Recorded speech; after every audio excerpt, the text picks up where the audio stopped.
Kayo po ba ang bumaril kay Brian? Yes, Your Honor.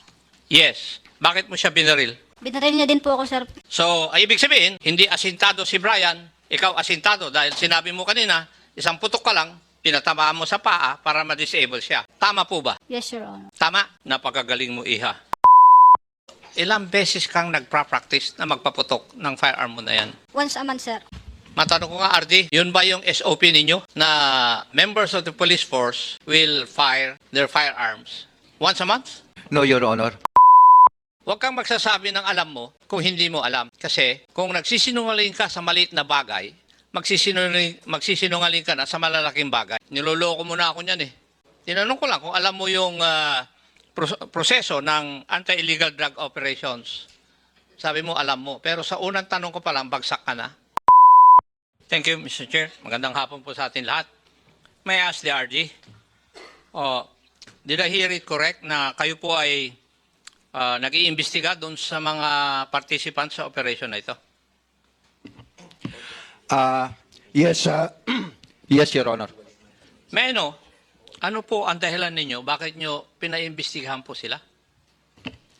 Your Honor, the suspect turned victim may namatay po, Your Honor. Is it standard operating procedure of the Philippine National Police pag yung biktima ay namatay? Sa bypass operation, nagko-conduct kayo ng investigation?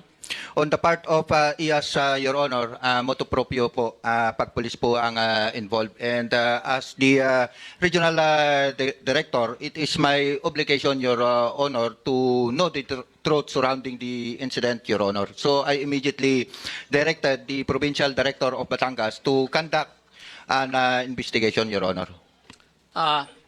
Tapos na po ba yung investigation ng provincial director ng Batangas? Your Honor, the provincial director is with me. Baka pwede pong siya po yung sumagot, Your Honor. Bago siya sumagot, RD, sa mga statements mo, parang duda ka rin sa report ng iyong mga opisyal na nag-participate sa operation na ito. Is my intuition correct?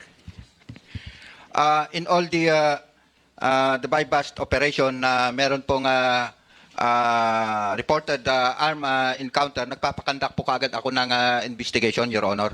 Hindi lang po ito, but others, Your Honor. Thank you. May I know the answer of the Provincial Director of Batangas? Sir, magandang hapon po at sa members ng committee ito. Go ahead. Sir, based on the instruction of the Regional Director to conduct parallel investigation in collaboration with PS, sir, briefly, sir, these are our findings. No? Number one, sir, there were clear violations of the PNP manual in the conduct of anti-illegal drug operations. The IR, or dating tinatawag nating summary of information, were incomplete kasi ang nakasulat po dun, sir, ay alias Balot, Laresma.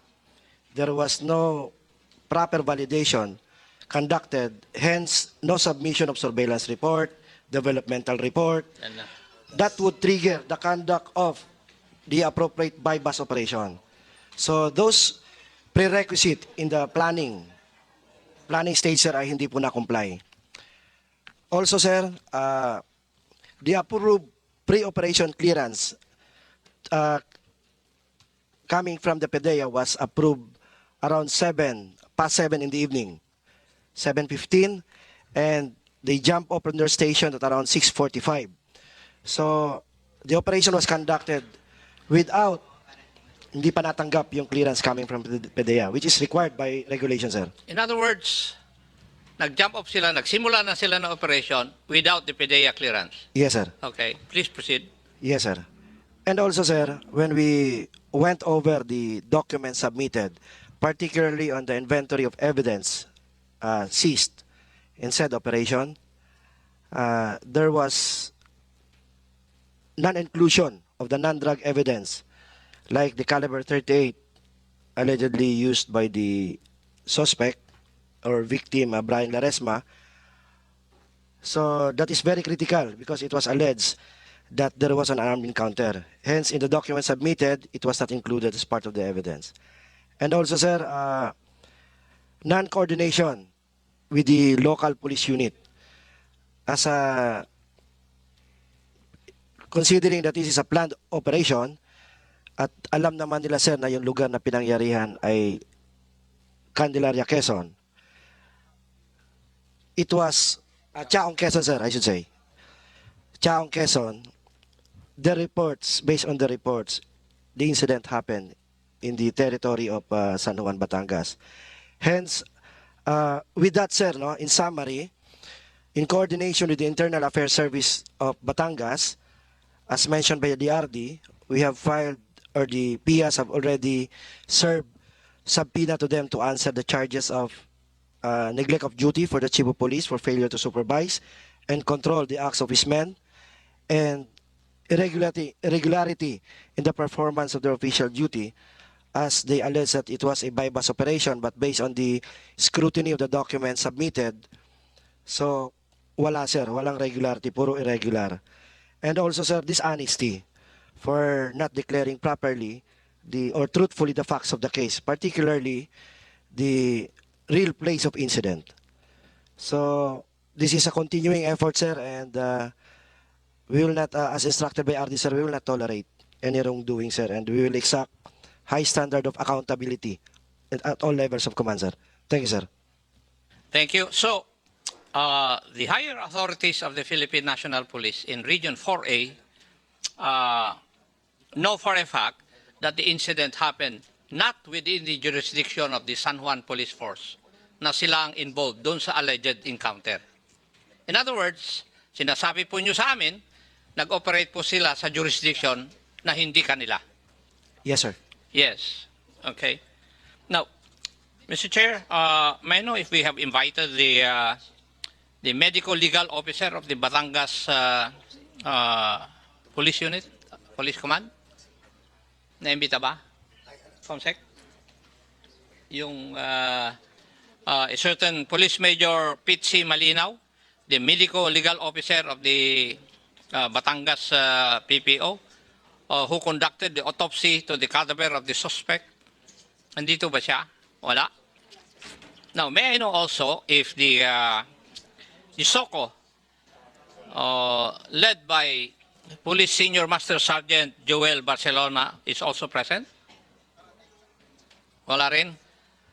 Mr. Chair, may I move that we invite Police Major Pete C. Malinaw and Police Senior Master Sergeant Joel Barcelona in the next hearing para to shed light kung ano po talaga ang nangyari doon sa area na yon.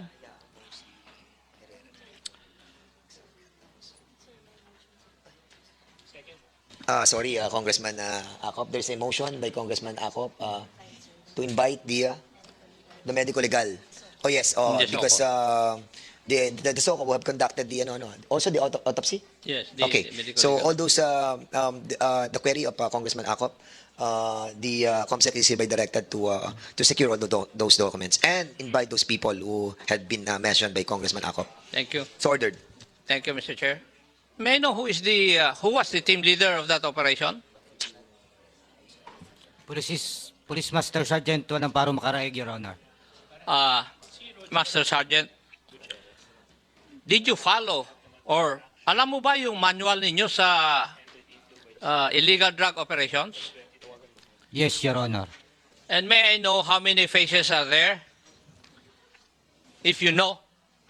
Kasi kung hindi mo masagot yun, basic yun na dapat 3 phases yung operations na ganito. 5, Your Honor. 5? Could you please enumerate the 5? Planning po, coordination, surveillance. Hindi mo alam. Sasagot mo pa lang, iho, hindi mo alam. I'm sorry, Your Alam Honor. mo, hindi ako magtatanong ng tanong na hindi ko alam yung sagot normally. I'm sorry, Your Honor. Ha? Huwag kang magsasabi ng alam mo kung hindi mo alam. Kasi kung nagsisinungaling ka sa maliit na bagay, magsisinungaling ka na sa malalaking bagay. Alam mo ba yung ibig kong sabihin? Tinitesting ko lang kung magsasalita ka ng totoo, iho. Di ba? Tinanong ko lang kung alam mo yung proseso ng anti-illegal drug operations. Sabi mo, alam mo. Pero sa unang tanong ko pa lang, bagsak ka na. There are 3 phases. Iho. Yung prior to bypass operation, the bypass operation itself, and the post-operation. Maski tanungin mo yung mga opisyal na nakakaalam nito. Ang tanong ko sa iyo, nasunod mo ba lahat to? Yes, Your Honor. Paano mo masusunod yung hindi mo alam? Hindi mo nga alam eh, paano mo masusunod? Niloloko mo yata ako. Nagkaroon, sir, kami Hindi ng... mo nga alam yung proseso eh. Tapos sasabihin mo sa akin, sinusunod mo? Master Sergeant, niloloko mo na ako niyan eh. Di ba? Paano mo susundin o susunod sa isang bagay na hindi mo alam? Kindly explain it to me. I'm sorry po, Your Honor. Ano? I'm sorry po, Your Honor. Oh. Sinabihan na kita ng una, huwag mo akong bulahin. Kasi, mas matagal ako sa pulis kaysa sa iyo eh. Ew. Now, may I go to Madam Michi? Kayo po ba ang bumaril kay Brian? Yes, Your Honor. Yes. Bakit mo siya binaril? Dahil binaril niya din ako, sir. Your Honor. Ano? Binaril niya din po ako, sir. Ibig mo sabihin siya ang unang bumaril. Yes, Your Honor. Ibig sabihin, kung nakikinig ako sa pagsasagot mo kanina, 2 beses siyang pumutok. Di po ba? Tama? Yes, Your Honor. So, magkasunod na putok yung pinutok sa iyo. Yes po, Your Honor. At a distance of 5 meters. Yun ang sinasabi mo kanina. More or less, Your Honor. More or less. Sige. So, ibig sabihin, hindi asintado si Brian, ikaw asintado dahil sinabi mo kanina, isang putok ka lang, pinatamaan mo sa paa para ma-disable siya. Tama po ba? Yes, Your Honor. Tama? Napakagaling mo, Iha. May I know what kind of firearm you have? Sir, yung issued firearm po, Glock 17 9mm, sir. Glock. Glock 17, sir. Glock 17. 9mm. Ha? Yes, Your Honor. Yes. How many times do you practice shooting that firearm? Sir, kakatapos ko lang, sir, Hindi yun ang tanong ko. Hindi ko tinatanong sa iyo, Iha, kung kailan. Ang tinatanong ko, ilang beses kang nagpa-practice na magpaputok ng firearm mo na yan? Madami po. Ano, sir, mga once a month, sir. Once a month. Kasi, yun ang SOP. Matanong ko nga, RD, yun ba yung SOP ninyo? Na members of the police force will fire their firearms once a month? No, Your Honor. Oh, Iha. Kasi alam ko naman na, kasi yung mga security ko, Iha, police din eh. Eh sila nire-require ng kanilang opisina na mag-report sa opisina para iputok nila mag-practice na bumaril. Alam ko yun. Kasi for you to be able to make sure na tamaan mo sa paa ay isang tao, hindi po ako naniniwala dahil shooter din ako, Iha eh. Hindi mo ako mapaniwala doon. Na putukan ka ng 2 beses, kaya mo pang putukan sa paa, precisely on the leg, yung biktima. Di ba? Kasi sinabi mo, una siyang pumutok eh. Ang unang instinct ng tao ay mag-cover at pumutok. Kaya Iha, sa mga statement mo, hindi mo ako mapaniwala. So, Mr. Chair, I think the investigation conducted by the provincial director of the province of Bulacan ay medyo kompleto. Batangas. Batangas. Yes. Ay kompleto. Tinignan niya lahat yung mga violations na na ginawa nung team na nag-operate. And we have to commend the provincial I agree. director and the of Batangas and also regional director General Lucas for Kasi- a job well done. Sige, go ahead. Ang pinakamasaklap nito bakit sila nag-operate doon sa hindi nila jurisdiction? Exactly.